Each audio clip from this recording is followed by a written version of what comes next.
If I offered you $10 million, but you couldn't wake up tomorrow, would you take it? No. Then your life, your time, is worth more than $10 million every single day, but why do we waste it like it's nothing? Rohan stared at his reflection in the mirror that morning, tired eyes, heavy heart, and a phone buzzing with endless notifications. He had everything people dreamed of, a luxury car, a big house, and a growing business. But inside, he felt hollow. Every day was the same: work, stress, meetings, and more work. He had forgotten what peace even felt like. One Friday night, after a long week of chasing deadlines, Rohan finally broke down. He switched off his phone, packed a small bag, and decided to escape, not forever, but just to breathe again. He drove for hours until the tall buildings disappeared and the salty scent of the ocean filled the air. When he arrived at a quiet coastal village, he saw something that stopped him in his tracks: an old fisherman sitting by the shore, smiling peacefully as he mended his fishing net.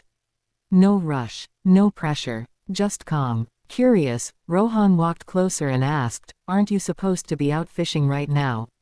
You're wasting precious time." The fisherman looked up, smiled, and said softly, "My son, maybe it's you who's wasting time, not me." Those words hit Rohan like a wave, and from that moment, his life began to change forever. The next morning, Rohan woke up to the sound of waves gently brushing the shore. The village was alive, children running barefoot, women laughing while drying fish, and the sky painted in golden orange. It was peaceful, yet full of life. He spotted the old fisherman again, loading his small wooden boat. Rohan walked up and asked if he could join him. The fisherman, whose name was Arif, smiled warmly and said, "Of course. There's always room for one more soul-seeking piece." As the boat sailed into the endless blue, Rohan watched Arif throw his net into the calm sea. Within minutes, it came back full of shining fish. Rohan couldn't believe how effortlessly it all seemed. "That's it?" Rohan asked in disbelief. "You're done for the day?" Arif nodded with a grin. "Yes, this is enough for me. I'll sell these fish, buy food for my family, and spend the rest of the day playing with my children, singing songs with my wife, and maybe taking a nap under that palm tree." Rohan laughed, shaking his head. "But if you work a few more hours, you could earn more. Then you could buy a bigger boat, hire people, and make a business." Arif looked at him gently and asked, "And what will I do then?" Rohan replied eagerly, "Then you could retire early and spend time relaxing with your family." Arif smiled, his eyes calm and wise. "But that's what I'm doing now, my friend. Why should I wait my whole life to live the life I'm already living?"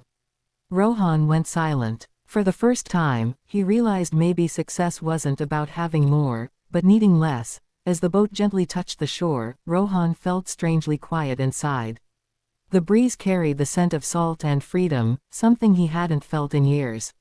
He watched Arif pull his boat up, whistle a cheerful tune, and head straight toward a small hut where his children came running with laughter. Rohan stood there, just watching.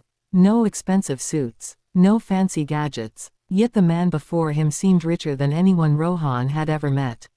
Later that evening, Rohan sat alone on the beach. The sky was painted with shades of pink and gold, waves whispering softly at his feet. He thought about his own life, the office lights that never turned off, the meetings that stole his weekends, the phone calls that never ended. He had built a life where he could buy anything except peace.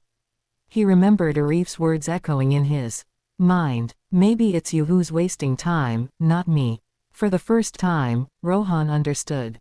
Arif wasn't avoiding hard work, he just knew when enough was enough. He lived each day fully, while Rohan kept postponing happiness, waiting for a someday that never came. That night, under a blanket of stars, Rohan whispered to himself, "All these years, I've been chasing money, not moments." He realized he had everything, yet nothing that truly mattered. And in that silence, Rohan decided, he would never let time slip through his fingers again.